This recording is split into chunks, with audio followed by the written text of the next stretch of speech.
cruzar esse portal de luz. Não é preciso nada especial,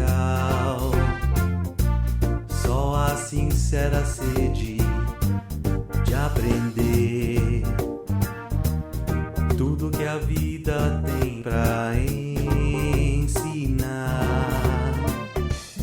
Uma viagem só de ida à terra prometida. Olá, amigos, sejam bem-vindos a mais um Pode Saber. Hoje nós vamos voltar a comentar sobre o plano espiritual.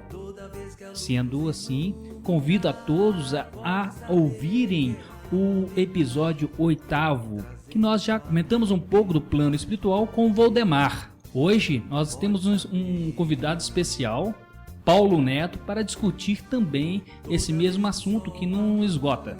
Quem fala com vocês é o Marco Gândara e sejam todos muito bem-vindos. Oi pessoal, aqui é o Luiz Sérgio Marota. Olá pessoal, aqui é Lívia Dias. Olá gente, é Geraldinho Lemos. Olá pessoal, aqui é Solange Guentes. Olá pessoal, aqui é Paulo Neto. Muito bem pessoal, vamos então para a nossa leitura de e-mails e recados. Eu tenho uma lista mas eu não sei se vai ser possível. Leitura de e-mails.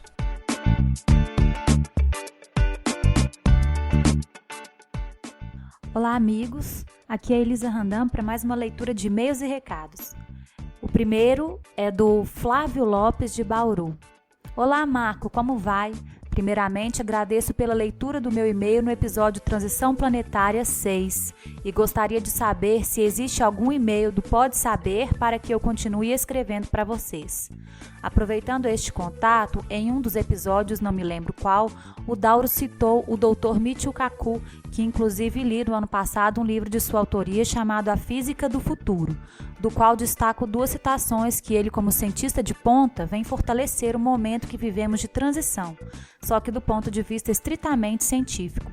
Achei muito interessante e acredito que já seja do conhecimento de vocês, mas seria muito legal se o Dauro pudesse tecer alguns comentários sobre os trechos abaixo em algum outro episódio. Ô Flávio, nós vamos passar esses trechos para o Dauro e futuramente ele responde para você. E sobre a questão do nosso contato, você pode mandar um e-mail para contato@portalsaber.org. Esse é o e-mail que todos vocês podem utilizar para entrar em contato conosco do Portal Saber. E também através dos comentários no Facebook e nos próprios posts. Nós recebemos também o e-mail da Aldamir Maria de Carvalho sobre o Recordando Chico Xavier 15 Cartas Vivas de Chico Xavier. Ela diz o seguinte: meninos e meninas, ontem fui dormir em estado de graça. Que coisa mais linda, me faltam palavras. Nada do que eu escrevo vai dizer fidedignamente o que sinto.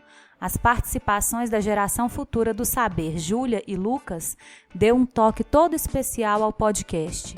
Alguns momentos me levaram às lágrimas.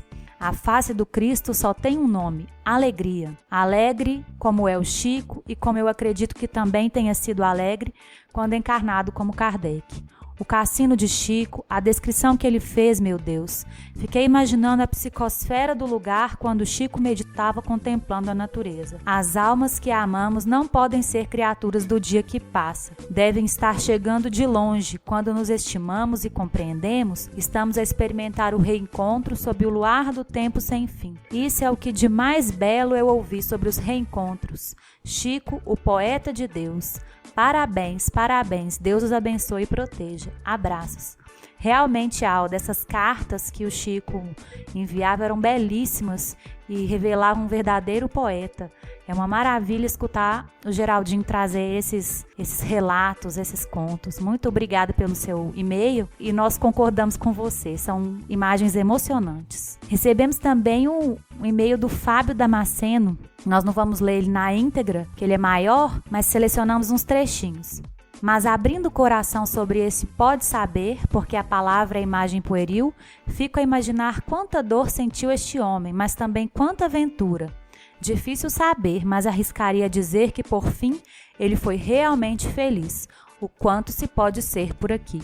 Fico a pensar no comentário do Geraldinho sobre não conseguir ficar mais do que tantos dias juntos. Tamanha era a moral que não era externada propositadamente pelo seu possuidor, mas sentida pelos convivos, talvez direto na alma. Fico a pensar quanto caminho a caminhar, quantas pedras a remover, quanta renúncia a fazer, quanto perdão antes de alcançar a indulgência. Enfim, quanto amor ainda a conhecer e desenvolver. Cada episódio é uma riqueza a mais. Quanta luz neste ambiente. Nossa, Fábio, acho que o Chico te inspirou mesmo. Você também está um poeta. Muito legal o seu contato. Muito obrigada. E nós aproveitamos também para agradecer pela presença de todos os amigos do Portal Saber no nosso passeio anual a Pedro Leopoldo. Agradecemos em especial também ao pessoal de Pedro Leopoldo que nos recebeu com tanto carinho, o seu Elcio, o Eugênio, o pessoal do Luiz Gonzaga, enfim, a todos que nós não vamos conseguir lembrar o nome. E também a todos os ouvintes que foram e participaram e foi muito legal. Muito obrigada, até o ano que vem. Agora vamos para o nosso episódio.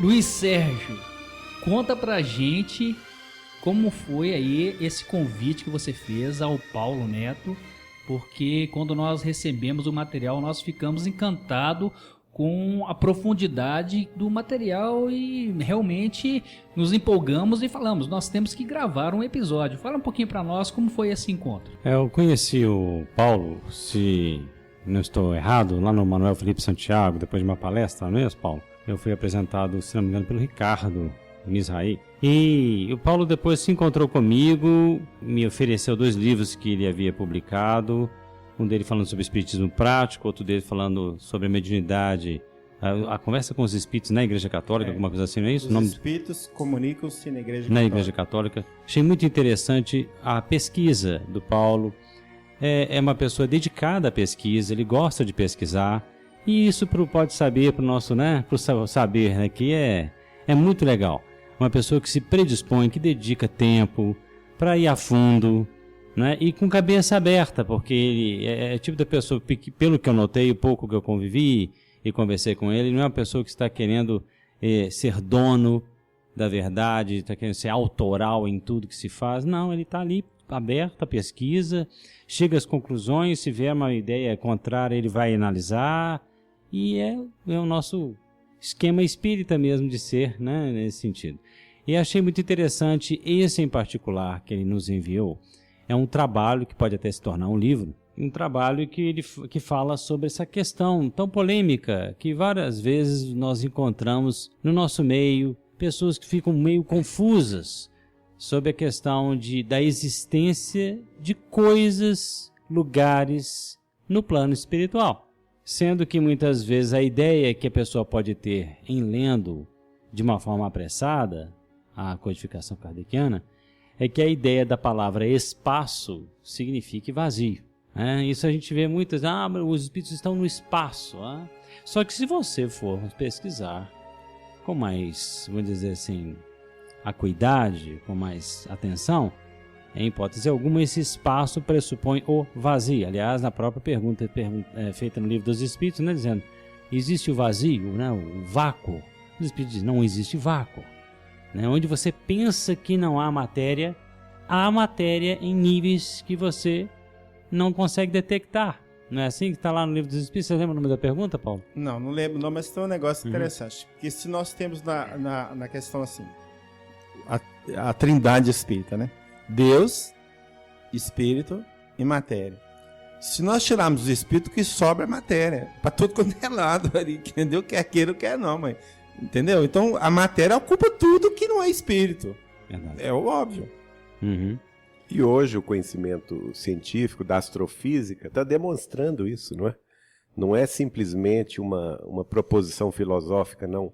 Hoje é ciência, o conhecimento de matérias que escapam ainda à nossa observação.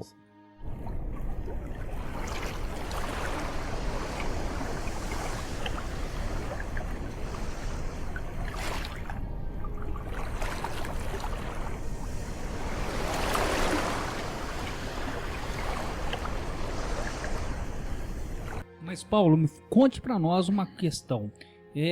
O que te levou a veredar-se por pesquisas que geraram tantos livros, inclusive essa pesquisa que nós estamos conversando? Conte um pouco aí da sua trajetória como pesquisador. Lá atrás, quando eu comecei fazendo palestra. As pessoas me chamavam para fazer palestra, o bobo aqui doido ia lá e falava, né?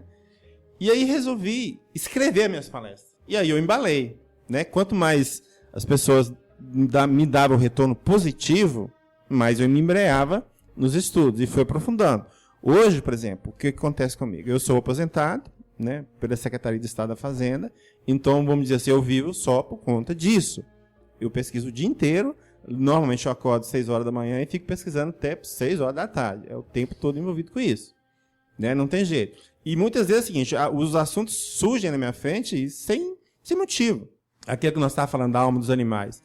Nós estávamos uma vez na sala de Paul Talk, né? Não sei se vocês lembram da sala de Paul Talk. Ô Paulo, os ouvintes não sabem da nossa conversa anterior. Fale para nós qual que é o título desse livro sobre os animais, sobre as aves. Pois é no desenrolar que eu vou falar do título. Então, a gente estava na sala de Paul Talk, lá um punhado de pessoas, e surgiu o assunto, né, de que reino, vamos dizer assim, veio o princípio inteligente. Surgiu lá no meio da discussão que veio do reino animal, aí vocês não calculam que briga que deu, né? Porque a gente muitas vezes não lembra de todas as informações para falar de pronto, o cara pega um ponto do livro dos Espíritos da impressão que não veio, o outro pega outra parte da impressão que veio e fica aquela confusão danada. E eu falei assim, quer saber de uma coisa? Não adianta eu ficar dando palpite de uma coisa que eu não pesquisei. Deixei a discussão de lado, mas falei assim, eu vou pesquisar esse assunto. Né? Não sei se eu brinquei, né? Não sei se eu gosto de polêmica, né? Mas parece que quando deu a polêmica me incentivou a pesquisar. E aí eu pesquisei. Mas isso é positivo, né, Paulo? Eu acho porque que sim. A pesquisa é que nos leva ao entendimento. Ao entendimento. Aí dá um textozinho, até muito grande não, 70 páginas do A4. Quer dizer, em termos de livro, vai para o dobro, né? 140. Então, o título que eu dei, A Alma dos Animais, estágio anterior da alma humana, eu faço como uma pergunta. Obviamente que dentro do material eu vou dar a resposta que sim. Então, em Kardec, o que é que nós temos nesse assunto? Em relação aos animais, não tem dúvida nenhuma. Nós viemos de lá. Nós, assim, o princípio inteligente que hoje nos anima veio de lá. Em relação, por exemplo, aos vegetais, existe uma porta aberta, vamos dizer assim. Por quê? Porque, num certo ponto, Kardec fala que as plantas têm instinto. E num outro ponto ele define instinto como uma inteligência rudimentar. Ora, se tem uma inteligência rudimentar, o princípio inteligente está ali. Agora, no reino mineral, não encontrei nada muito antes, pelo contrário. Né? E muita gente que vê no meio espírita isso. Então, esse tipo de pesquisa é que eu gosto de fazer, e correndo atrás. Esse das colônias foi mais ou menos a mesma coisa. Eu fui convidado lá pelo Grupo Cheira para fazer um estudo sobre a vida no mundo espiritual. E um dos itens era exatamente as colônias. E aí, quando eu comecei a pesquisar sobre as colônias, principalmente na internet, para ver o que a gente achava, o que o pessoal estava falando, é que eu descobri que tem pessoas do movimento espírita que não aceitam as colônias de jeito nenhum. Uhum. E aí eu fiquei, por que não? Por que não aceita? Aí eu fui pesquisar. O primeiro texto que foi produzido foi um texto de 10 páginas. Inclusive, foi publicado na revista Espiritismo e Ciência.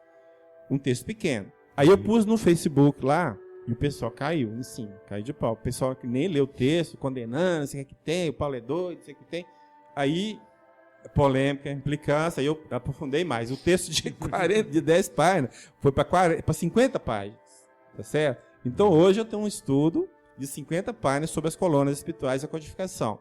Se você perguntar assim, tem base na codificação para falar das colônias? Eu te digo sinceramente, tem sim.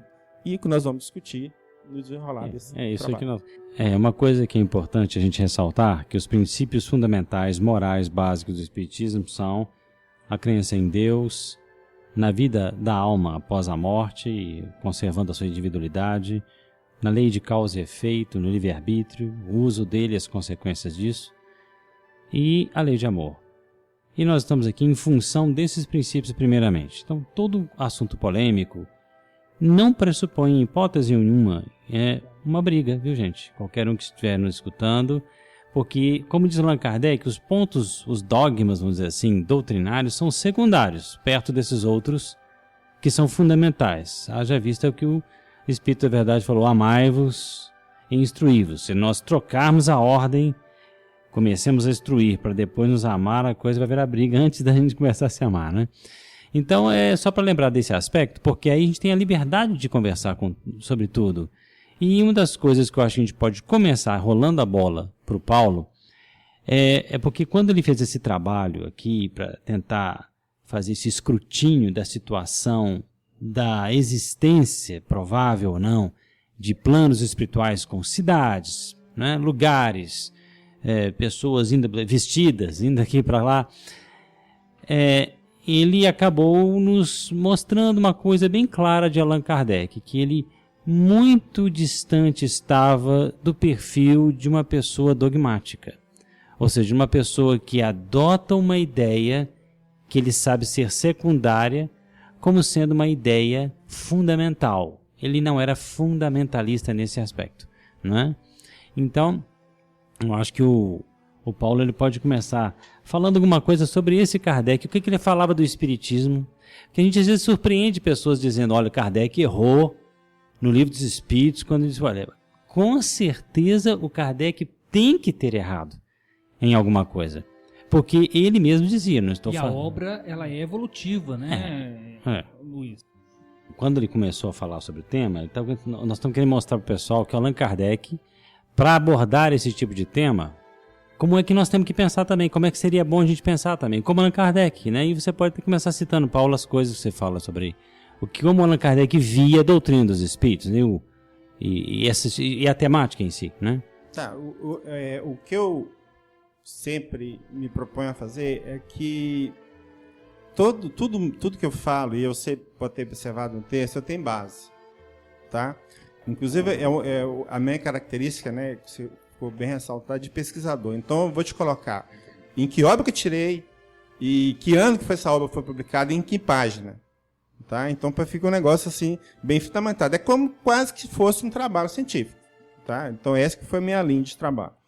Então, só para ter ideia da questão do posicionamento de Kardec em relação à doutrina, nós podemos buscar lá, por exemplo, uma frase dele numa revista espírita. Ele diz o seguinte: o Livro dos Espíritos não é um tratado completo do espiritismo.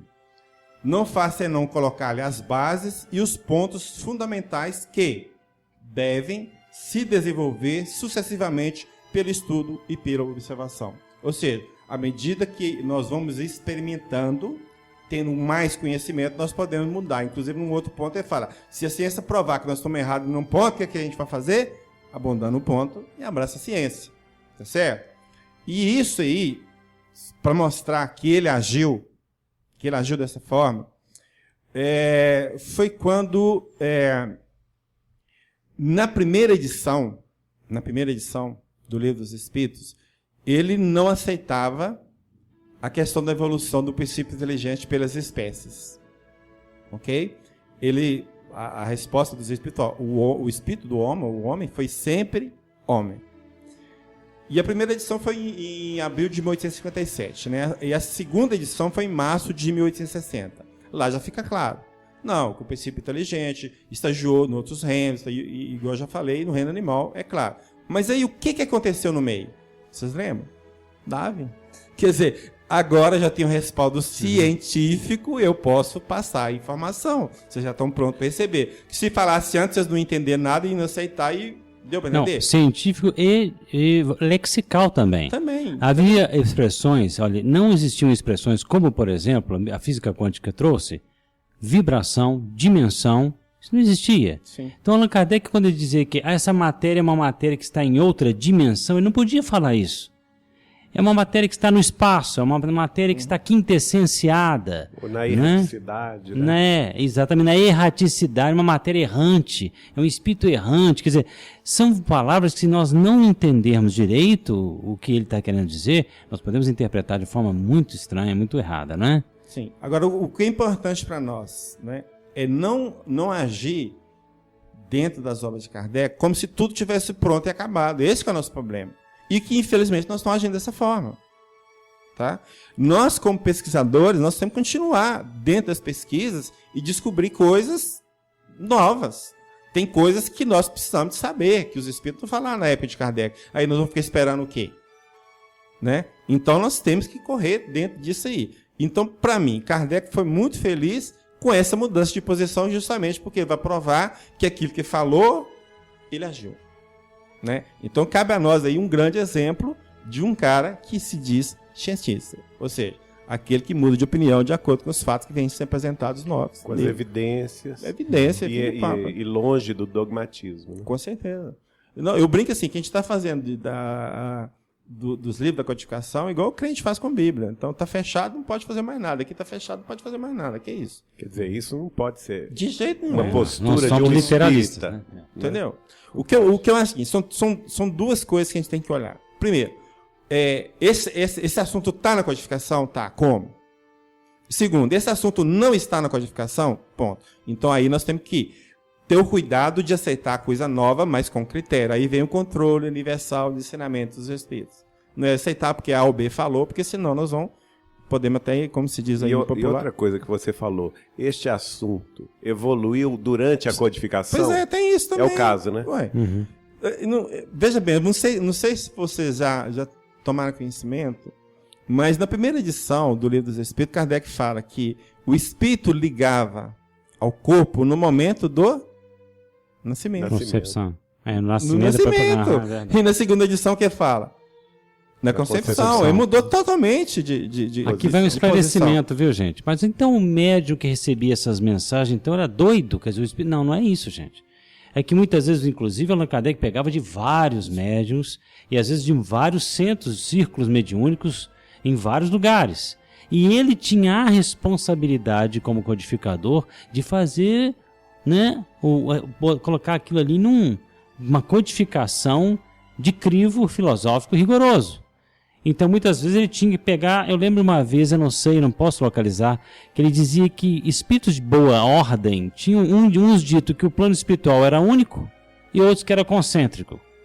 Ele disse que para concordar com a ciência da época, ele preferiu ficar com um único.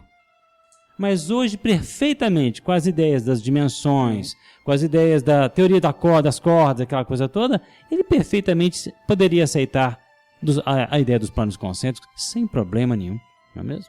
O grande problema que eu volto a dizer é a gente não pode ter a mente fechada para o novo. E de repente eu uso até uma frase aí que no interior a gente usa assim: é você pegar a água da bacia, né, e jogar a água da bacia fora com a criança dentro.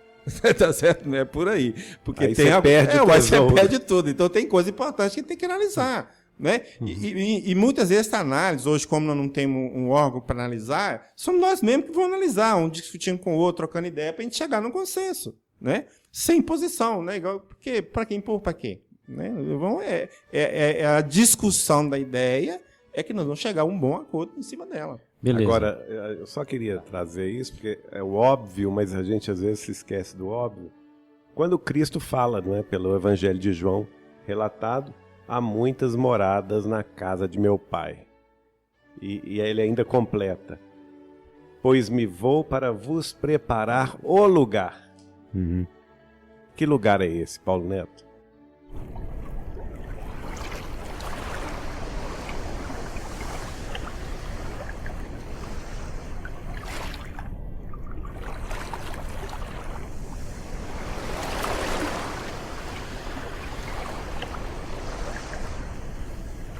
Eu achei interessante, eu estava no evento lá em Divinópolis, eu fui na sexta e voltei no sábado. E encontrei com um companheiro nosso lá chamado Luiz Gustavo, não sei se vocês conhecem, e ele me fez uma colocação que eu achei muito interessante. Ele falou assim: Paulo, você já percebeu que Kardec não fala na codificação em plano espiritual e fala em mundo espiritual?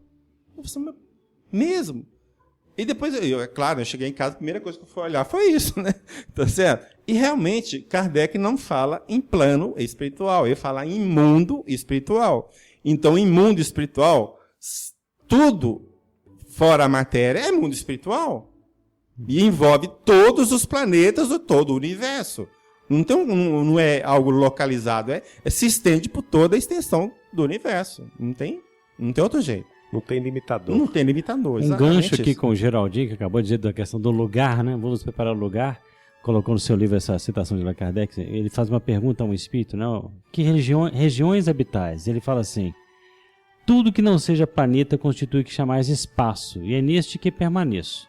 O homem não pode, contudo, calcular, fazer uma ideia sequer do número de gradações desta imensidade. Que infinidade de escalas nessa escada de Jacó, que vai da terra ao céu, isto é, do aviltamento da encarnação em mundo inferior, como esse, até a depuração completa da alma. Ao lugar em que ora me encontro, não chega senão depois de uma série enorme de provas, ou por outra, de encarnações. Ele está num lugar, né? Mais uma vez. Né? Deixa eu agora fazer uma menção a um precursor do espiritismo, Emanuel Swedenborg. E ele ele era um médium, saía do corpo, visitava o mundo espiritual e voltava, relatava, escrevia sobre isso na Suécia, um século antes de Allan Kardec. No livro dele, A Verdadeira Religião Cristã, num dos trechos ele vai dizer o seguinte: o universo se compõe de diversas esferas com vários graus de luminosidade e felicidade, e essas esferas nos servirão de morada depois da morte do corpo na Terra, de conformidade com as nossas condições espirituais que aqui tenhamos conseguido almejar. Nesse trabalho, nós tivemos a preocupação de já fazer um resumo para identificar, vamos dizer, as fontes do nosso trabalho, né, de pesquisa, nós dizemos. Então, nós dividimos em 3 itens que nós baseamos no nosso trabalho. Estudiosos. Aí nós citamos 10. Leon Denis, Ernest Bozano, James Arthur Findlay, Sir Aubrey Lodge, Arthur Conan Doyle, como pesquisador, né? J. Herculano Pires, Caibar Schutel, Raimundo Amodi, Bill e Julie Gergen e Richard Simonetti, que também é um estudioso pesquisador disso. Médios: Ivone A. Pereira, o reverendo Jorge Vale Warren, Emanuel Swedenborg, exatamente o que você falou aí, Andrei Jacques Davis, Eigorina Cunha, James Van Prague e um grupo de médios, Grupo Irmã Sheila de São Paulo. Espíritos que falam de colônias. João Lúcio, através do Wagner da Paixão. André Luiz, obviamente, através de Chico Xavier. Essa de Queiroz, de Wanda Canucci. Adamastor, através de Gilson Freire. Zilo, através de Nelson Moraes. Joana de Ângeles, presta atenção, Joana de Ângeles, através do Divaldo Franco. Luiz Felipe, através do médio Zé Araújo, lá de Blumenau. E Monsenhor Robert Hugo Benson, de Antônio Borgia, e Lester Cotman e Lilian Walbrock. Então, esses são os espíritos que falam das colônias. A minha base da pesquisa não se concentrou em uma coisa só. Eu tentei abrir o leque justamente para evitar o questionamento. Se você só pegou o Chico, entendeu? Aí fica faltando alguma coisa. E quando você amplia o leque, né, então você aumenta a sua possibilidade de confirmar aquele pensamento que você já estava tendo, né? Então, somando tudo isso aqui, esses nomes, tudo, essas situações todas, são 26 fontes. Tá? Agora, o mais importante disso é que temos fontes antes do livro Nosso Lar. Se não me falha a memória, o livro Nosso Lar foi publicado no ano de 1943. 43? 43 ele foi psicografado. Porque eu peguei o prefácio. O prefácio, exatamente. Ele foi publicado em 44. Então, é isso mesmo. Por exemplo, nós temos o livro aqui de Oliver Lodge. Raimundo, uma prova da existência da alma. Não sei se vocês conhecem. Então, lá, claramente está a questão das colônias. E esse é um nome importantíssimo. E das construções, né? No mundo inglês, o pessoal fala em espírito. Oliver Lodge é um dos primeiros nomes que vem à cabeça dele. E o segundo que a gente pode citar é o livro História do Espiritismo do Arthur Conan Doyle, que além da pesquisa pessoal dele, ele cita o Emanuel Swedenborg e André Jacques Davis. Ele foi o grande ajudante do Vale Owen, né? Um médium que, se não me engano, era um pastor, um reverendo, né? Um reverendo. Não, e ele se tornou médium e recebeu livros muito parecidos com o Nosso Lar mais tarde, de Chico Xavier. Claro, não com a riqueza e com a profundidade moral, mas com relatos muito parecidos com o de Nosso Lar. É a vida além do véu, não é? E isso, para quem não lembra, quem não sabe, o Arthur Conan Doyle foi o mesmo autor de Sherlock Holmes, né? Na sequência, então, nós temos um outro livro chamado Limiar do Etéreo, ou, o título é esse mesmo, ou, né? Sobrevivência à Morte Cientificamente Explicada, de James Arthur Findlay. E ele foi o presidente aqui da Fish News, que é uma revista britânica. Ele era um líder espírita, pesquisador, então nos livros dele a gente conta... De que época, hein? Ele viveu... Aliás, o livro dele foi publicado em 1931, tá? Ele viveu do período de 1883 a 1964. Certo. Então, a data da publicação do livro dele, de 1931, é anterior ao Nosso Lar. Sim. Né? O outro também, que é fantástico, também, que é do movimento espírita, a maioria das pessoas não sabe, o livro chama-se A Vida em Outro Mundo, publicado no ano de 1932, de Caibar Schutter. Esse aí tá, assim, claríssimo, não tem que discutir, sabe? Fala inclusive de alimentação, de instalações, de construções, entendeu? Então, tá a base... Agora, você citou aí o espírito de André Luiz através do Chico, mas temos que lembrar do espírito da mãe do Chico, que escreveu antes de André Luiz. Pois é, mas veja bem, o meu foco, eu tentei buscar de um médio só um livro. Certo. Tá, por exemplo, mas aqui nós vamos comentar isso. Tá, tudo bem. Por exemplo, quando eu peguei Divaldo, eu só peguei Divaldo pela Joana de Ângeles. Sim. Porque se eu pegasse Divaldo por outros... não, é o Divaldo que está passando, então você coloca em xeque o seu trabalho de pesquisa. Então, eu só usei de um médio um autor espiritual. Para não ficar... Mas o que eu quero dizer é o seguinte. O Chico, na realidade, recebe pela primeira vez instruções sobre a vida no mundo espiritual a partir do começo da mediunidade dele, ou seja, 1927, quando ele começa a receber as mensagens da mãe dele. Que depois, posteriormente, elas foram publicadas em 1935. Mas a verdade é que o Chico começou a recebê-las desde 1927, 27, 28, 29, 30, 31, e eram mensagens esparsas, em que ela ia contando a chegada dela no mundo espiritual e o contato dela com o mundo espiritual. E esse livro depois, na cronologia dos livros publicados de Chico Xavier, apareceu como o segundo, que é o Cartas de uma Morta, não é? Só 10 anos mais tarde é que vai aparecer André Luiz. É interessante, porque para mostrar então que o Chico já teve essa informação de antes, né? Antes da publicação do livro do Nosso Lar. Então, exato. Comprova que o quê? Que não é coisa nova. O Chico recebeu, outros receberam. Então, como é que nós vamos ficar criticando porque está vindo de Chico? Então, será que nada que vem dele serve mais? Isso tudo porque nós estamos aqui falando do canonismo espírita, né? Naquela questão da ortodoxia espírita. Mas no dia a dia, da vida, do cotidiano, das experiências mediúnicas... dos sonhos, das experiências near-death experiences, como eles falam em inglês, né? As experiências de quase morte, dos relatos de saída do corpo, out-of-body experiences, como eles falam em inglês, não é? Nós vemos isso quase que constantemente. Olha, eu me vi num jardim conversando com a minha mãe recém-desencarnada e tinha até um trem, ela chegou num trem, ela saiu do trem, eu conversei com ela. São relatos mundialmente conhecidos em N circunstâncias, nas mais variadas culturas, pessoas falando de encontros com pessoas desencarnadas, encontros às vezes nos quais há evidência intelectual, de mediunidade intelectual, de efeito intelectual, quais sejam Olha, minha mãe contou um segredo comigo no lugar que ela estava, e quando eu fui conferir, esse segredo, na verdade, era uma realidade.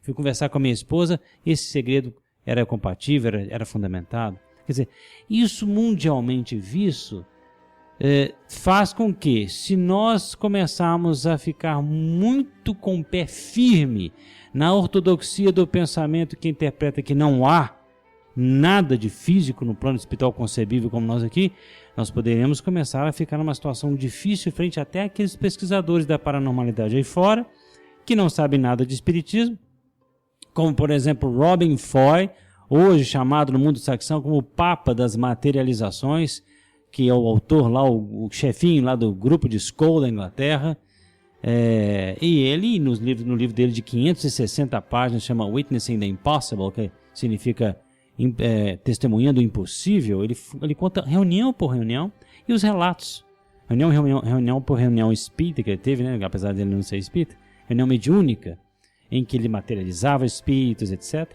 E lá vinha relatos também compatíveis com essa ideia, né? Você falou um negócio aí interessante, porque quando eu estava montando o trabalho, veio uma ideia meio louca assim, veja seus livros de EQM. E eu pensei comigo, o que tem a ver com essa história? Que não tem nada a ver, esse cara tá louco, né?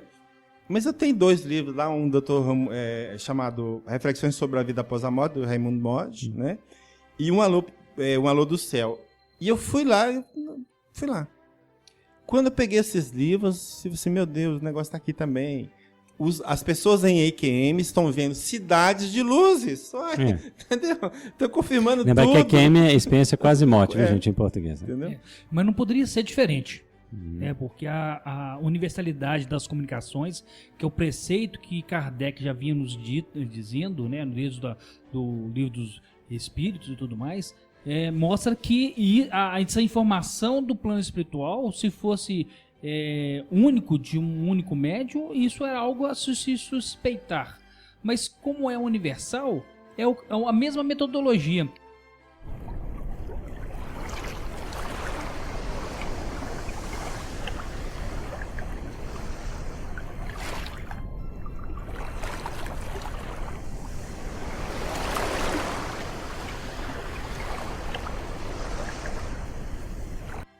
Agora, Paulo, eu queria, assim, já que a gente está falando, para a gente pegar assim, uma linha de pensamento, para que a gente não fique com ideias fragmentadas, eu acho que seria interessante talvez a gente pegar um pouquinho lá da codificação, o que o Kardec, que você levantou sobre Kardec, para a gente poder evoluir até mesmo depois até as obras de Chico.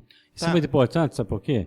Porque Kardec, exatamente, é dali do Kardec muitas vezes que vieram vamos dizer assim, as más interpretações, ou as interpretações mais ortodoxas nesse sentido, né? Só que eu gostaria de pedir uma coisa. Antes de entrar em Kardec, eu gostaria de entrar com outra pessoa. Você já ouviu falar num tal de Herculano Pires? Então é ele que nós vamos falar. Porque, segundo Emmanuel, foi o melhor método de Kardec, nós vamos ver que Herculano é muito, muito claro. Então, no livro O Espírito e o Tempo, tem um trechozinho que fala o seguinte, pois o plano espiritual também possui densidade física e a própria física, né, aqui é a matéria, né, foi obrigado a reconhecer essa realidade dos nossos dias, né? E mais lá na frente ele vai falar, vai fechar assim. Aí já está falando do controle, né, da universal, e ele fala assim, este confronto para os espíritos atende a um dos requisitos do método doutrinário para aceitar das informações espirituais o do consenso universal estabelecido pelo codificador. Então, o que isso quer dizer? Que Herculano Pires, dentro do estudo que ele fez sobre as colônias, ou dentro do que ele entendia de colônias, ele reconhece que passou pelo controle universal dos ensinamentos dos espíritos. Ok? Veja bem, uma coisa que é interessante, a gente começa aí, para a gente começar a entrar em Kardec, é que tem uma forma, eu acho, equivocada de entendimento de uma questão.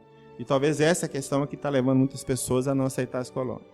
É a questão 87 do Livro dos Espíritos. Então ela diz o seguinte: ocupam os espíritos uma região determinada e circunscrita no espaço? Aí resposta: estão por toda parte. Povoam infinitamente os espaços infinitos Tendes muito deles de contínuo ao vosso lado, observando-se e sob vós atuando, sem o perceber. Aí segue o texto. Mas o importante aqui é isso.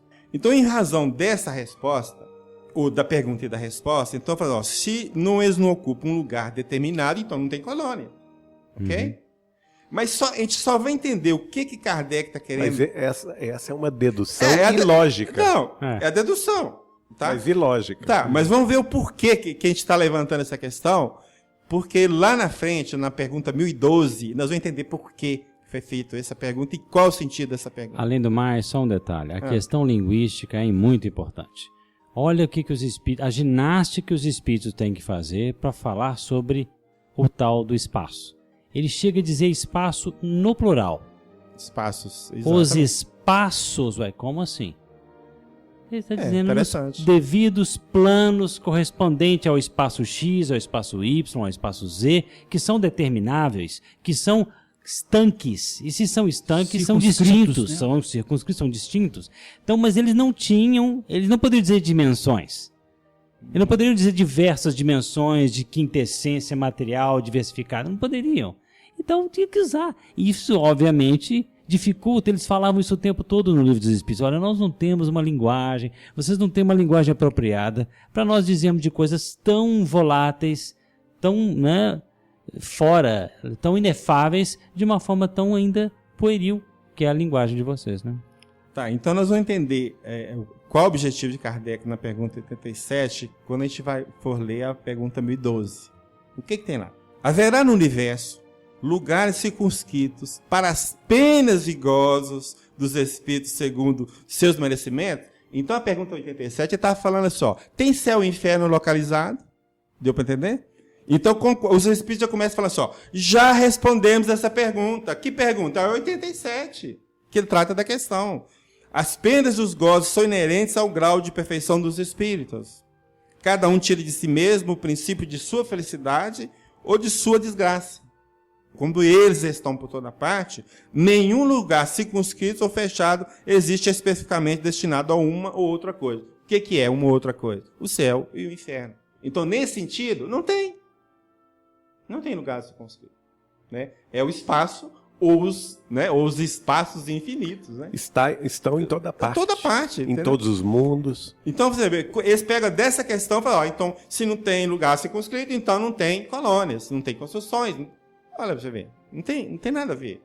Né? A tal da não localidade hoje dá uma ajuda nesse sentido aí, né? E lá na frente ele vem e repete, a localização absoluta das regiões de penas e das recompensas só na imaginação do homem existe.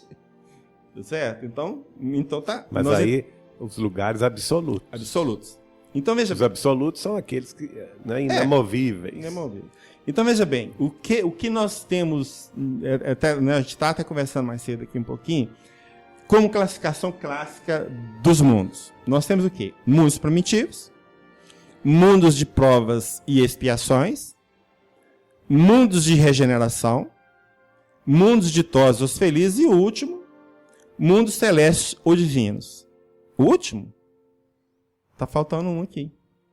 Que a maioria de nós não percebe, eu custei a perceber esse tão tal de mundos. Você já ouviu falar, e está lá, e nós vamos mostrar onde que está, um tal de mundos transitórios ou mundos intermediários. E que mundos são esses? São planetas estéreis, que servem como uma espécie de acampamento para os espíritos errantes, né? Ora, se um planeta... E a outra característica dele, não existe seres encarnados, ok? Então, é um planeta que só existe seres desencarnados, ou um mundo, melhor dizendo, um mundo onde existe só seres desencarnados. Se isso não for colônia, o que é colônia, então? Fica claro? Então, base em Kardec, nós temos tranquilamente. Quer ver? Na pergunta 234, é só para a gente localizar essas questões que eu acho importante, Luiz, porque a gente fica falando assim, o cara fala, mas será que tem isso? Tem sim. Então vamos lá, a pergunta 234. Há de fato, como já foi dito, mundos que servem de estações ou pontos de repouso aos espíritos errantes? Sim. Há mundos particularmente destinados aos seres errantes. mundos que eles podem servir de habitação temporária. Olha, habitação temporária.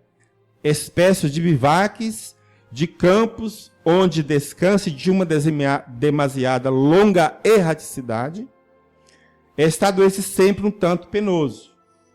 São, entre os mundos, posições intermediárias, por isso que também tem a denominação de mundos intermediários, graduados de acordo com a natureza dos espíritos. Se é graduado de acordo com a natureza dos espíritos, então várias classificações desses mundos. Vários espaços. E vários espaços. Né? E outra coisa, ele citou a palavra campos. Mas se existem campos, podem existir moradias em cima desses campos. Sim. Não, quando você fala o termo mundo, você já tem ideia que mundo é construção. Você conhece outra definição de mundo a não ter construção? E não tem jeito. Então, é por isso que eu achei interessante o que o Luiz Gustavo falou, que Kardec não falou plano espiritual, mas mundos espirituais. Eu achei interessante por isso. Quando você fala mundo, você já imagina o quê? Qual é a sua referência? Ele ia falar alguma coisa, o Espírito seria falar para nós alguma coisa que nós pudéssemos imaginar o que é. Tem uma analogia. Tem uma analogia, senão não tem sentido. Mundo você não sabe o que é, não existe. Então isso não é mundo, né? Para a gente entender, tinha que usar um outro palavreado. Não mundos. Outro trecho que está me ocorrendo aqui, a lembrança, quando na Revista Espírita, é que Allan Kardec, utilizando-se dos desenhos mediúnicos do espírito de Bernard Palissy, vai mostrar, inclusive ele publica na Revista Espírita, as construções de Júpiter, né? Prováveis construções, supostas construções de Júpiter. Comenta sobre elas. Então é bastante interessante isso. Se não me engano, aqui eu tenho um trecho da Revista Espírita de agosto de 58, em que há este comentário. Para certas pessoas, convencidas da existência do Espírito, e aqui não cogito de outras, deve ser motivo de espanto que, como nós, espíritos tenham suas habitações e suas cidades, e por isso não me pouparam críticas. Pois é, no caso de Júpiter e outros planetas que diz lá na Revista Espírita, eu nem citei. Por quê? Porque o planeta Júpiter, segundo a informação que está, é um planeta onde existem espíritos encarnados. Então eu não citei. Deu para entender? Mas, peraí.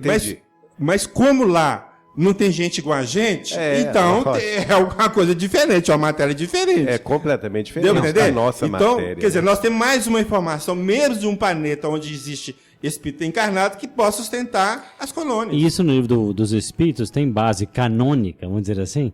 Porque o Allan Kardec, perguntando aos espíritos, dizem a ele que cada planeta ele é constituído de uma modificação única do fluido cósmico universal. Ou seja, ele tem uma base, isso aí no meu entender pessoal agora, ele tem uma base gravitacional, máter, de distribuição e organização da matéria diferenciada de qualquer outro planeta. Por isso que talvez a Maria João de Deus, naquele livro Cartas de uma Morta, ela diz o seguinte: eu para viajar de um lugar para outro, eu não vou simplesmente pelo hiato dos espaços. Eu vou pelos canais de saída, né? Os campos magnéticos de saída.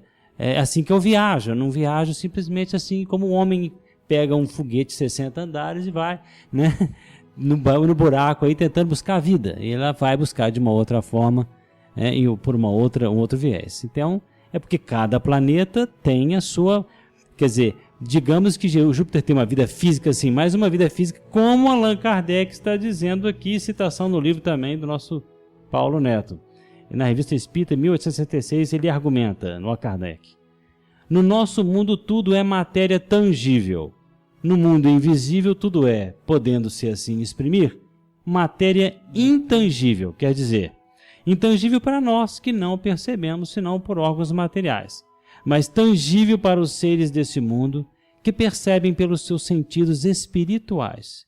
Tudo é fluídico nesse mundo, né? Naquele mundo, homens e coisas, e as coisas ali são tão reais relativamente quanto as coisas materiais o são para nós. Poxa vida, né? Interessante, porque ontem mesmo, na casa de Chico Xavier, em Pedro Leopoldo, nós estávamos estudando o livro Obreiros da Vida Eterna. Lá no capítulo 10º, cujo título é Fogo Purificador, o assistente Jerônimo vai esclarecer a André Luiz, que André Luiz fica espantado com a questão da colônia da casa transitória que se move no plano espiritual, né? E o assistente Jerônimo vai dizer para ele o seguinte: permanecemos, porém, noutros domínios vibratórios e não podemos ter grandes surpresas.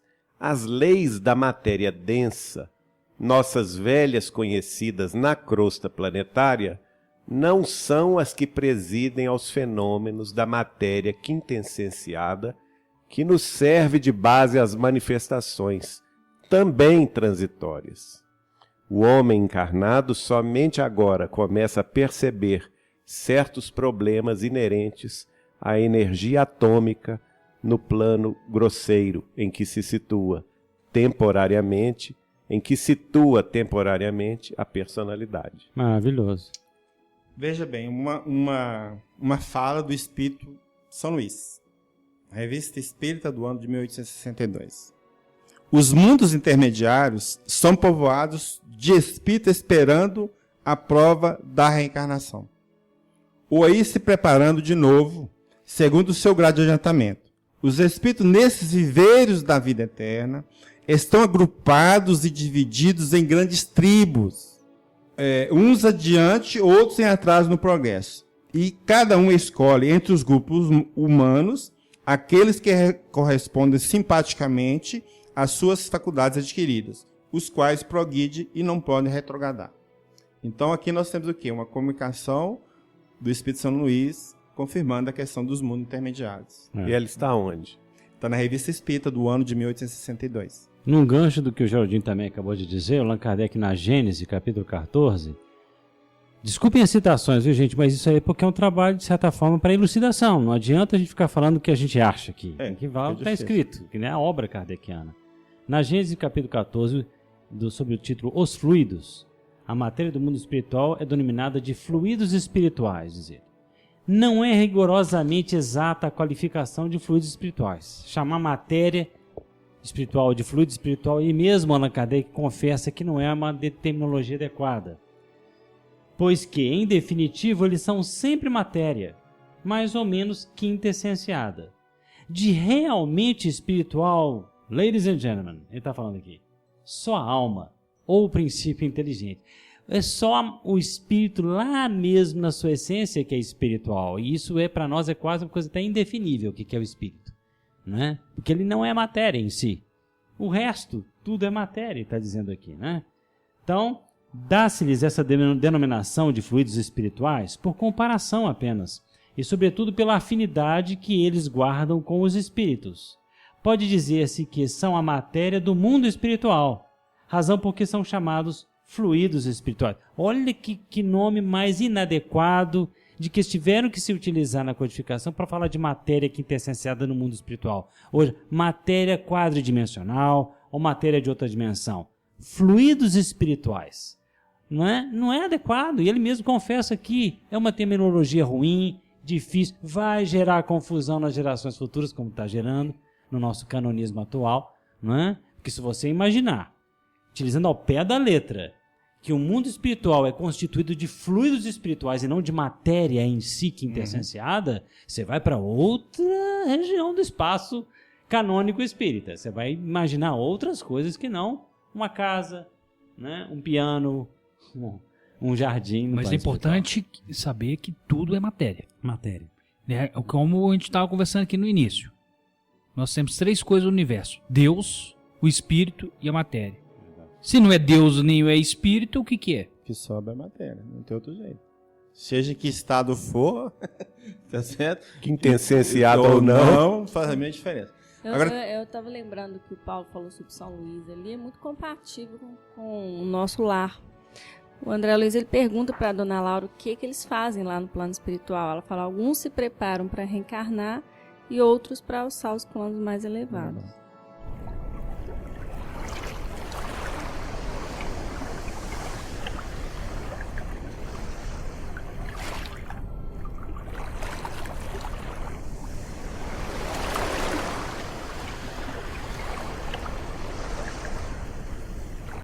Agora, outro livro que é importante citar, das obras de Kardec, é o Céu e o Inferno.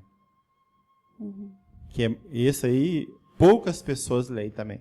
infelizmente. E tem muitos detalhes, né, sobre a vida espiritual. Lá, praticamente está tudo lá, tá? Que você pode confirmar. Então tem um ponto lá do livro que fala o seguinte, ó, o espírito progride igualmente na erraticidade, adquirindo conhecimentos especiais que não poderia obter na Terra e modificando as suas ideias. Veja bem, para você adquirir conhecimento, você tem que ter alguém que te passe conhecimento, porque o que você tem é o que você tem. Você está aqui adquirindo novos, não é mesmo? Você tem que ter alguém que te passe. Nós vamos ficar reunindo na praça? Ou nós vamos reunir nos lugares? Ou nas universidades, ou nas casas, ou nas bibliotecas? Deu para entender? Então, aí, para mim, já abre um espaço para ter alguma coisa mais concreta. Habitações mesmo, né? Lá, mais na frente, a vida espiritual, em todos os seus graus, é, ao contrário, uma constante atividade, mas atividade isenta de fadiga. Então, veja bem, a vida no mundo espiritual é todo mundo trabalhando, não é mesmo? Trabalhando onde? Fazendo o quê? Entendeu? Essa concepção de de se não perguntar ter... o seguinte, será que só existe médico e enfermeira no mundo espiritual? Entendeu? Porque as comunicações mais frequentes é isso, né? É doutor Bezerra, doutor André Luiz, né? Ou enfermeira Sheila. Mas espera aí, só existem essas duas profissões? Não, e se não tivesse matéria, eles fariam o quê? Entendeu? Seria uma concepção ou de anjos e demônios, a mesma concepção de céu e inferno. Ou você desencarna santo e vai viver uma vida totalmente espiritualizada, que a gente não consegue nem conceber, ou você está lá no plano espiritual totalmente inferior, vivendo inferno. Quer dizer, a mesma concepção católica de céu e inferno. Exato. Quer dizer, e a misericórdia de Deus... No ponto. E a misericórdia de Deus do intermediário, né? Se nós que somos maus damos boas coisas aos nossos filhos, que dirá o nosso Pai que está nos céus. Quer dizer, se Jesus fala isso não é à toa, porque nós não somos santos ainda, quer dizer, a gente só pode ficar reencarnado ou no inferno. Porque a gente não pode ser santo ainda. Né? Nós vamos fazer o que no plano espiritual? Nós temos que desencarnar, reencarnar igual os animais, porque nós não podemos fazer nada lá? É bom a Lívia lembrar disso, porque nós não estamos aqui nos fugindo da ideia de que haja realmente lugares onde seja inconcebível a quintessência da matéria para nós. Exatamente. Isso é bem claro nos livros da codificação, que há lugares que não dá nem para a gente conceber, porque de fato, agora... Esses que o Chico recebeu, que os médiuns recebem, são naturalmente lugares que são compatíveis com a ideia humana de espírito, né? De como o espírito vive. Porque, como um ser humano, como é que a gente concebe viver? A gente não pode chegar lá de repente e virar um nada, né? O Chico não estava nos livros dele, nem o Vale Owen, nem o Oliver Lodge, nem o Swedenborg, nem nenhum desses grandes médiuns aí, inclusive americanos. Eles não estavam descrevendo lugares onde os santos vivem. Olha, o apóstolo Paulo está aqui com Jesus nesse lugar, né? Jesus aqui encontrou com Moisés ali. Não, ele está dizendo aqui espíritos relativamente errantes, da erraticidade, né? Agora, só um lembrete assim que eu acabei de dizer para vocês, né? Ler para vocês aqui, que o Allan Kardec está dizendo que a terminologia fluidos espirituais não é boa para descrever a matéria do plano espiritual. E olha o que o Leon Denis, ainda nas citações que o Paulo colocou no livro dele, diz o seguinte: o espírito, pelo poder da sua vontade, opera sobre os fluidos do espaço. O que é fluido do espaço que a gente acabou de escutar aqui? Matéria. Então, não interpretemos como água, viu, gente? Fluido espacial ou então fumaça, não. Vamos interpretar, como diz o Allan Kardec, olha, esse negócio de fluido do espaço, fluido espiritual não é bom não, mas vamos lá. Ele está dizendo, o espírito pode, pelo poder da sua vontade, opera sobre os fluidos do espaço, ou seja, a matéria, combina-os e os dispõe a seu gosto. Dá-lhes as cores e as formas que convém a seu fim. É por meio desses fluidos que se executam obras, ou seja, é por meio dessas matérias que se executam obras que desafiam toda comparação e toda análise. Construções aéreas de cores brilhantes, desembórios resplandecentes, circos imensos onde se reúnem em conselho os delegados do universo, templos de vastas proporções, de onde se elevam acordes de uma harmonia divina, quadros variados luminosos, reproduções de vidas humanas, vidas de fé e de sacrifício, apostolados dolorosos, dramas do infinito. Puxa vida, né? E é sólido, né? É sólido. A percepção que o espírito tem é que é sólido, não é algo vaporoso. Mas como eu estava dizendo, Marco, a questão da linguagem é recorrentemente um problema, porque nós estamos falando aqui, se Allan Kardec sentir dificuldade de dizer coisas, e os espíritos mais ainda, para os contemporâneos dele, em 1850 e poucos, imagine agora, do século XXI, nós estamos aqui em 2014, as pessoas entenderem esses vocábulos de uma forma menos confusa, né? Você sabe por que desenvolveu essa ideia de no céu ficar sem fazer nada? Só ouvindo o anjo tocando harpa? O castigo do Adão não foi trabalhar para comer? Então lá tem que ficar fazendo nada. Tá certo? É a contrapartida. Sabe, pode ser isso. É a contrapartida. Na Idade Média, o trabalho era uma Punição, uma né? pecha É castigo quase mesmo, de castigo castigo, mesmo. de punição, né? Só o pobre trabalhava, os ricos não trabalhavam. Não, e isso tem tudo a ver com a questão da escravidão durante toda a história da humanidade. Verdade. Porque você pega um ser que era para ser seu semelhante, coloca ele para trabalhar para você e aquilo é uma punição. Então o trabalho sempre está ligado a isso, né? Mas ao mesmo tempo essa concepção de colônia traz um consolo enorme para muitas pessoas que eu observo, assim, primeiro é um estranhamento, né, aquelas que vão conhecendo, assim, algo da doutrina, ou que a gente compreende da doutrina, e elas vão depois sentindo um consolo enorme. Quer dizer que eu vou ter uma vida como eu tenho aqui, né, eu vou estar com as pessoas, né, mesmo, vou sentar à mesa e conversar com alguém, que coisa maravilhosa. É o consolador, né? Tomar um caldinho reconfortante. Tomar um caldinho, comer um lanchinho, né?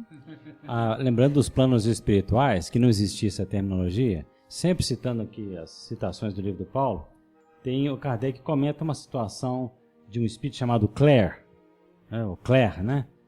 É um espírito sofredor que diz o seguinte: esses espíritos, quando desencarnados, não podem prontamente adquirir a delicadeza dos sentimentos e durante um tempo mais ou menos longo, ocuparão as camadas inferiores do mundo espiritual. Parar por aqui, né? As camadas inferiores do mundo espiritual. Olha, camadas, mais uma vez, espaços, né? Quer dizer, uma hora eles falam camadas, outra hora espaços, outra hora... quer dizer, é porque realmente não tinha linguagem definida. Hoje você pode dizer campos vibracionais, dimensões diversificadas. Os livros de André Luiz, quando eu comecei a ler o livro de André Luiz, e alguém me perguntou assim: Luiz Sérgio, o que é grau vibracional que o André Luiz fica falando? Fulano não está no grau vibracional. Aí eu comecei a descobrir que eu era um grande ignorante de coisas que o Chico André Luiz falava, que eu mesmo, olha, intuitivamente eu entendi o que era grau vibracional. Eu falei, vai explicar isso para alguém. O espírito não via o outro porque estava num grau vibracional pior. Foi quando eu descobri que os livros do Chico Xavier só estavam dizendo aquelas coisas sobre aquelas terminologias porque a ciência humana já tinha, lá desde o início do século, com a física quântica, definido situações como a matéria é vibração, desacelerada ou acelerada. Aí eu comecei a entender que os livros do Chico Xavier falavam de verdades realmente incríveis sobre a vida extraplanetária e extraterrena, só que já com terminologias avançadas que nós, se formos pesquisar a nossa ciência, teremos acesso a entendê-las. Isso, Luiz. É muito interessante a gente pensar sobre o espectro, né? Vamos falar o espectro da luz, que nada mais que são como ondas. Você tem aqui mesmo, no plano totalmente material que nós vivemos, nós temos o vermelho que a gente enxerga, abaixo do vermelho nós não enxergamos, que é o infravermelho, e o azul nós enxergamos, acima do azul também nós não enxergamos. Ultravioleta. O espírito Clare, né, que você tá falando aí, não sei se você pronuncia assim, mas só continuando ali pra você ver que é um negócio interessante também, que a gente acha aí. Ele foi evocado novamente, daí ele começou a dizer assim, ó, eis-me aqui. Também eu posso responder à pergunta relativa às trevas, pois vaguei e sofri por muito tempo nesses limbos onde tudo é soluço e miséria. Opa, não fecha com o Brown, não? É os limbos, né? Limbos, e no trevas... Um espírito que cometeu suicídio, ele fala o seguinte, ó, vedes o vosso amante, com o qual vós suicidastes, que tinha suicidado por causa de amor, né? A resposta do espírito, nada vejo. Nem mesmo os espíritos que comigo erram neste mundo. Que noite, que véu espesso circunda a fronte. Acreditais na perenidade dessa situação? Perguntaram para ele. Ó, sempre, ouço às vezes risos infernais, vozes horrendas que brandam sempre assim. Quer dizer, tá brandando, parece que você vai ficar aqui eternamente. O André Luiz, suicida, lembra? Então não está fechando com a questão do umbral? Com certeza. Então o umbral também está aqui, como faixa próxima à Terra, né? E mais um outro espírito chamado Felicien, que também suicidaram, ele disse, ó, orai principalmente para que me veja livre desses horridos companheiros que estão aqui junto de mim, obsediando-me com gritos, sorrisos e infernais motejos. Eles me chamam de covarde, e com razão, porque a covardia é covardia renunciar à vida. Quer dizer, tudo lá que o André Luiz passou está aqui. Mas as colônias, Luiz, nós não vamos achar, não é só aí não, meu. Não é só aí não. Kardec, de certa forma, eu acho que fala dela. Quer ver? Ainda no livro Céu e Inferno. Então ele diz lá, espírito há mergulhados em densa treva. Outros se encontram em absoluto isolamento no espaço, atormentados pela ignorância da própria posição, como da sorte que os aguarda. Os mais culpados padecem torturas muito mais pungentes por não lhes entrever um termo, por exemplo, não ver o fim. Né? Olha para você ver se não é praticamente o que nós vimos nas obras de André Luiz e que foi falado aqui do espírito do suicídio. Então, está aqui comprovado, isso aqui está no Céu e Inferno, tranquilamente a questão do umbral também. Então nós temos aqui, dentro do que a gente está percebendo, ou pelo menos que eu percebo, né? As colônias está tranquilo, tá? Tem base para as colônias e tem base para o umbral. Do jeito que está aqui, tem base para as duas coisas. Tá? Agora, sempre a minha posição é aquela, né, Luiz? A gente passa a informação, o cara quiser aceitar bem, não quiser aceitar, a nossa não posso fazer função nada. aqui. Nossa função aqui é mostrar para as pessoas informações. É claro, você pode dizer, mas há tendenciosismo, claro, nós todos aqui somos seres humanos e todo mundo sabe que hoje não existe ninguém que fala assim, algum tipo de tendenciosismo.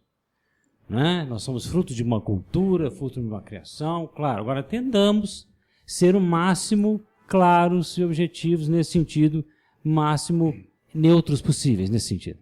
O que nós estamos mostrando aqui é que se por acaso nós interpretarmos determinada linguagem de forma X, a própria codificação vai trazendo várias situações que vão contra o canonismo, o pressuposto cânone de que o espaço é algo vazio, inefável e que não há nada senão imatéria.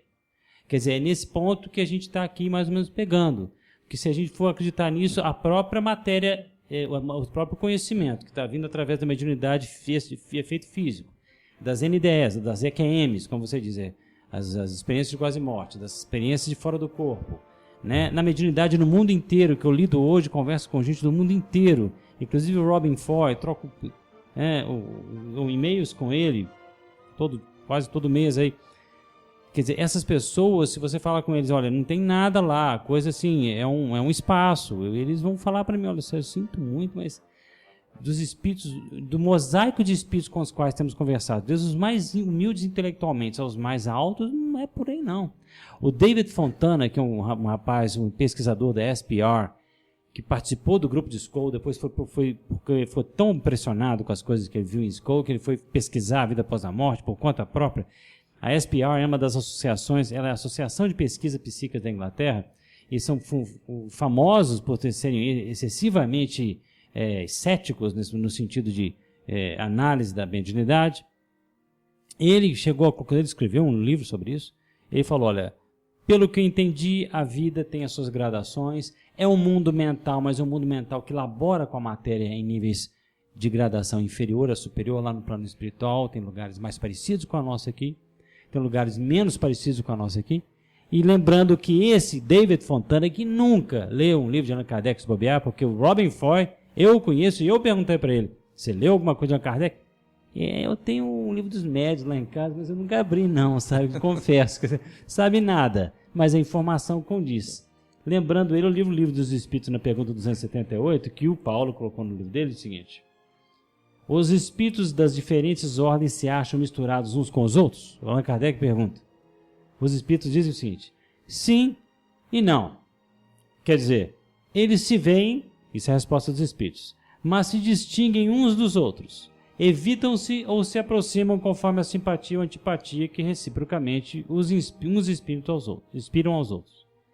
Tal qual sucede entre vós. Agora preste atenção à frase. Constituem os espíritos um mundo do qual o vosso é pálido reflexo. Só aí já mostra a existência das construções, da organização. Porque se nós temos construções, organizações sociais aqui, cidades, não é? Elas nada mais são do que o pálido reflexo do que há no além. O mundo das ideias. Como dizia Sócrates no Fédon. Nós estamos aí falando de um grande missionário que inclusive é, segundo Allan Kardec, um precursor do espiritismo. Ele dizia no Fédon, citando uma lenda antiga, falou, olha, a terra verdadeira é a terra da superfície, nós estamos no fundo d'água. E lá existem grandes templos onde as pessoas se reúnem e recebem os deuses. Vê se não é nosso lar aí, recebendo os espíritos superiores materializados para dar lições, né? Outra coisa que me lembrou também foi eu não me vou recordar, mas o Guilherme de Barros já nos trouxe aqui, ele gosta da filosofia oriental, informações do mundo espiritual lá, com grandes templos também, ou seja, é uma informação universal. Tem um livro do Yogananda em que se descreve uma cidade espiritual na Índia. Pois bem, não poderia ser das diferente. Tradições, naturalmente, hindus. Mas não poderia ser diferente? Não poderia ser diferente. Olha o trecho que nós tiramos aqui do livro Cidade no Além, da nossa querida Igorina Cunha. Olha o que se diz lá. Onde o espírito estiver situado pela sua identidade vibratória, seja onde for nesse vasto espaço magnético, sob os seus pés terá terra firme, e sobre sua cabeça céu aberto, já que seus sentidos não estarão aptos para perceberem as esferas que lhe estão acima. Olha só, então onde nós estivermos, sempre nós teremos terra firme sobre os pés, seja aqui no mundo encarnado, seja nos mundos espirituais.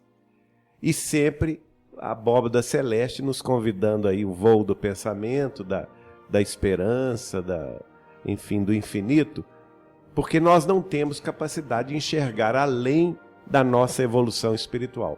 Nós só enxergamos até o ponto em que vivemos, em que já conquistamos determinados conhecimentos, determinadas situações de aprendizado. Luiz, tem uma comunicação na Revista Espírita do ano de 1865, de Mesmer, que eu acho que vai somar com o que você acabou de falar aqui, ok? Fala o seguinte: o mundo dos invisíveis é como o vosso. Em lugar de ser material e grosseiro, é fluídico, etéreo, de natureza do perispírito. O perispírito é matéria, né? Que é o verdadeiro corpo do espírito, aurido nesses meios moleculares. Como o vosso se torna de coisas mais palpáveis, tangíveis, materiais. Agora veja. O mundo dos espíritos não é o reflexo do vosso. É o vosso, que é uma grosseira e muito imperfeita imagem do reino do além. É o que a gente sempre escuta de todos os espíritos em vários lugares do mundo, em várias culturas, né? Que aqui é uma cópia piorada, como o Sócrates fala. Aqui é uma cópia piorada de lá. Mas o que a gente vê é as pessoas falar que Kardec não falou isso. Ah, claro. Não falou não, né? Então vamos pegar lá na Revista Espírita e vai dizer assim, ó. Consideramos, pois, o mundo dos espíritos como o duplo do mundo corpóreo, né? Como uma fração da humanidade, palavra de Kardec. E qual é só para referência? Revista Espírita 1866. Deixa eu só colocar um escrito do Swedenborg sobre isso, porque é exatamente isso que vocês trouxeram aí. Ele diz também no livro A Verdadeira Religião Cristã, lembrando, médium sueco, um século antes de Kardec. Olha para vocês verem que não é coisa nova. Ele vai dizer assim: pelas coisas que vi durante tantos anos, ou seja, ele tinha faculdade de desdobramento espiritual, posso fazer as seguintes declarações. No mundo espiritual há terras como no vosso mundo natural. Há planícies e vales, montanhas e colinas, e também fontes e rios. Há cidades, e nessas cidades há palácios e casas, há escritos e livros, há funções e comércio, há ouro, prata e pedras preciosas. Em uma palavra, há tanto em geral como em particular todas as coisas que estão no mundo natural, mas estas coisas nos céus são imensamente mais perfeitas. Me lembra aqui uma passagem também citada por Paulo, da Condessa Paula, colocada no livro Céu e Inferno, e que ele cita uma mensagem dela dizendo de esplêndidas festas terrenas em que se ostentam os mais ricos pensamentos, o que são elas comparadas a estas assembleias de espíritos resplendentes de brilho que as vossas vistas não suportariam, brilho que é o apanágio de sua pureza. Os vossos palácios de dourados salões, que são eles comparados a essas moradas aéreas, vastas regiões do espaço matizadas de cores que ombubrariam o arco-íris. Os vossos passeios, a contados passos nos parques, a que se reduzem, comparados aos percursos da imensidade mais céleres que o raio, horizontes nebulosos e ilimitados, que são comparados ao espetáculo de mundos a moverem-se no universo infinito ao influxo do Altíssimo. Ela está dizendo desses lugares que ela vê, né, que ela presencia como um espírito que tinha sofrido, tinha passado por situações aqui, até a prova da riqueza, se não me engano ela, né? E chegou lá numa situação muito boa no plano espiritual para usufruir dessas paisagens, vou dizer assim. E na Revista Espírita do ano de 1859, tem um artigo chamado Confissão de Voltaire. Viu aí? E é impressionante como as pessoas falam que não tem. Eu vou ler só um parágrafo dela, porque tem dois aqui, mas um só. O primeiro dele vai dar para vocês sentirem, né, o que nós encontramos lá. Fui, eu digo, zombador e desconfiado que abordei o mundo espírita. Primeiro fui conduzido para longe das habitações dos espíritos. Olha, está falando de habitações dos espíritos. E percorri o espaço imenso. Em seguida, me foi permitido lançar os olhos sobre as construções maravilhosas das moradas espíritas e, com efeito, elas me pareceram surpreendentes. Quer dizer, falar que não tem colônias, construções da obra de Kardec, sinto muito. É desconhecer a obra. Desconhecer a obra. Só para a gente ter aqui a referência, Voltaire falou isso em qual... Na Revista Espírita do ano de 1859. O próprio Allan Kardec, comentando o assunto no Livro dos Espíritos, ele vai dizer: a experiência nos ensina que os espíritos da mesma categoria, do mesmo caráter e animados dos mesmos sentimentos se reúnem em grupos e em famílias. Ora, como que é essa reunião em grupos e famílias? Ficam os espíritos um olhando para cada outro? Pelo amor de Deus, né? Ficam naturalmente se ocupando das coisas, dos seus ideais, das suas...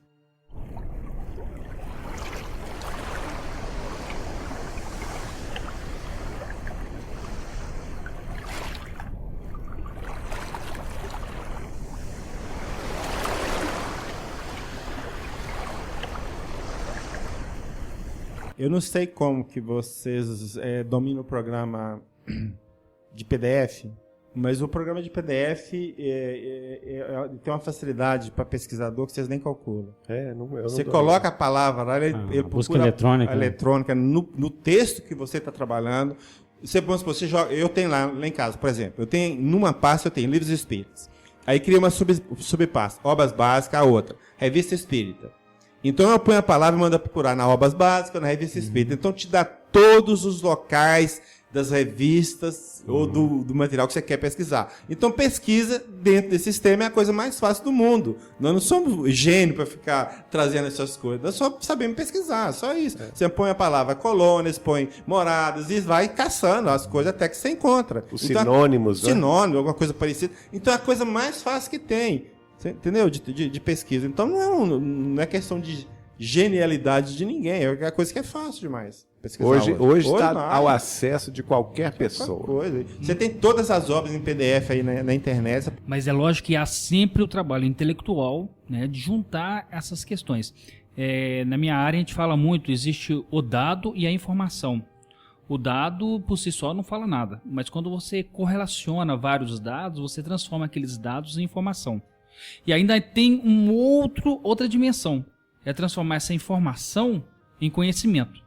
Então o que nós temos? Você falou de uma ferramenta que eu acho que é muito oportuno, porque nós estamos aqui num podcast espírita, mas com foco de pesquisa, e nós temos que sempre incentivar outros pesquisadores a mostrar essas ferramentas, e aí eles vão pegar o quê? Os dados e transformar em informação. Mas tem que divulgar também essa informação para que ela possa transformar em conhecimento coletivo. E a internet também está aí nos auxiliando, seja aí na transmissão desse conteúdo que nós temos hoje, que seja o podcast, seja num site. E você falou que você tem um site também, não é? Tenho. Eu tenho um site onde eu coloco todo o material, inclusive, né, você está falando com o Geraldinho, que a gente coloca todo o material que a gente trabalha em palestra, né, todos eles em PDF. Quem quiser acessar lá, será um prazer, é www.paulosnetos.net. É tudo com OS, todos dois no plural. paulosnetos.net. Aí tem várias categorias, artigos, estudos, livros, palestras em slides, e refutação de crítica, assuntos bíblicos. Então tem material lá para... Agora vem um ponto que eu acho que antes da gente fechar, Paulo, esse nosso podcast, que está chegando no fim, infelizmente, é que às vezes as pessoas ficam pensando assim, mas isso aí, o Allan Kardec diz aí que tem que ser de acordo com a ciência, mas isso aí tudo vem através da mediunidade para a ciência não existe. Bom, é porque a ciência na cabeça de Allan Kardec é a ciência do cético de boa mente, e não do cético dogmático ortodoxo comprometido com as instituições humanas. Aliás, Allan Kardec era descomprometido com esse nível em todos os níveis, científico, filosófico e religioso. Se não for essa ciência, desta evidência, porque o que nós estamos falando aqui é de uma evidência de coisas que às vezes o espírito mais vivido nessa terra, ele vai vendo tanta coisa que ele intuitivamente, instintivamente já sabe, mas se ele for esperar a ciência positivista, essa aí, que ainda estamos às vezes apegados do pressuposto materialista lá do século XIX, se formos esperar essa ciência chegar aonde a gente precisa chegar para, por exemplo, admitir Deus, nós estamos na posição, presta atenção, nós estaremos na posição da criança que chega aos 13 anos de idade e fala o seguinte: mamãe, a partir de hoje eu não quero um prato de comida. Eu primeiro, antes de comer mais uma garfada desse prato para me alimentar, eu terei que saber na íntegra e em detalhes todo o processo da digestão do corpo humano. Enquanto eu não souber, eu não como. Allan Kardec já comia, ou seja, ele acreditava em Deus, pressuposto básico para ele. Ele deu vagas ao seu ceticismo de boa mente, ou seja, ele viu que o fenômeno existia. Eu estou dizendo isso, gente, que eu fui criado numa família com uma médium, minha mãe, coisas aconteciam comigo. Você ia para a religião, não podia, aquilo ali não existia. Ia para a ciência, não existia. Falou, gente, quem é que está com a razão nisso aqui? Aí depois, quando a ciência começa a querer admitir, então admito, mas o que vem de informação ali também não admito. Admito o fenômeno, mas não concordo com a informação através dele. Quer dizer, e essa informação traz evidências, traz riqueza de entendimento da vida em todas as instâncias. Instâncias sociológicas, psicológicas, do autoconhecimento, e você vai deixando isso lá porque o positivismo ainda não admite. Então, se eu sou espírita porque eu não quero esperar. Eu sou espírita porque eu não quero esperar essa ciência aí tão ainda institucional, tão dependente de coisas instituídas, e a gente está precisando desalimentar, né? Comer um prato de comida. Nossos espíritos estão em inanição. É por isso que o Allan Kardec ele primava pela ciência, sim, mas também pela ciência do bom cético, como está no livro que é o Espiritismo, e não do crítico, que é o cético dogmático, aquele que pôs uma coisa na cabeça, um cânone em si próprio e não admite qualquer ideia, por mais evidente que ela seja. Então, o que nós trouxemos aqui hoje foi um largo número de evidências, mas qualquer outro companheiro que quer nos trazer 500 outras evidências, né, em níveis opostos, podem tentar, né, nos esclarecer sobre isso. Mas as evidências que temos até aqui hoje, inclusive intuitivas dentro de nós, porque eu também sou pessoa que, igual dos 21 aos 23 anos de idade, eu saía muito do corpo, com plena consciência, cheguei a ler até obras de muito que falavam sobre a questão da chamada saída do corpo com plena consciência, e eu fiz pesquisas no plano espiritual pessoalmente, no sentido assim de plano chamado crosta a crosta, né, pelo Valdo Vieira, que mexia com projeciologia, coisa do tipo. Eu lembro uma vez que eu saí no lugar que eu morava, eu via que o chão do lugar era todo quebrado, não era o cimentinho do jeito que era normal, não, né? Aí eu fui conversar com a dona da casa e eu pedi que ela me descrevesse como é que era o lugar antes de eu ter morado lá, anos antes. E ela descreveu como eu tinha visto no plano espiritual, no plano crosta a crosta, onde eu estava em estado de desdobramento. Ela falou, não, aqui era o seguinte, o trinco do seu portão ia até lá embaixo, fechava, mas como nós rebaixamos, eu tinha visto isso tudo, eu vi o portão, né, que tinha na vida normal, o trinco do portão não chegava até embaixo, mas no meu sonho, na minha saída de corpo, o trinco chegava até embaixo. Eu fui perguntar para ela como é que era. Isso aqui era alto, depois eles rebaixaram, era alto e muito cheio de pedrinhas, eles rebaixaram e por isso que o trinco ficou agora bambo. Então eu tinha visto isso no plano crosta a crosta, parece que a ideia mental da antiga casa ainda estava lá, né? Coisas desse tipo, se a gente vai dizer isso tudo no mundo inteiro, todos esses relatos não são coincidências, não, são uma mera coincidência, aliás, são um sonho apenas, é difícil a gente ficar batendo nessa tecla, porque as evidências não têm mostrado isso, né? Então, eu queria encerrar aqui a minha participação trazendo um trecho do livro Carta de uma Morta, de Maria de São João de Deus, mãe de Chico Xavier, através dele mesmo, quando ela diz assim: os saxões, os latinos, os árabes, os orientais, os africanos, formam aqui grandes falanges, à parte, e em locais diferentes uns dos outros. Nos núcleos de suas atividades, conservam os costumes que os caracterizavam, e é profundamente interessante observarmos de perto como essas imensas colônias espirituais diferem umas das outras. Eu gostaria só de fechar minha fala, né, usando uma fala. Lembrado por Charles Richer, é uma frase atribuída a Lavoisier. Ele disse o seguinte: não há pedras que caem do céu, porque no céu não existe pedras. Então a nossa questão é, será que muitos de nós espíritas não estamos agindo como Lavoisier? Maravilha. Vamos tomar cuidado então para que não caia pedras sobre a nossa cabeça. Nós espíritas devemos lembrar que a doutrina ela é evolutiva e ela é de uma doutrina de pesquisa.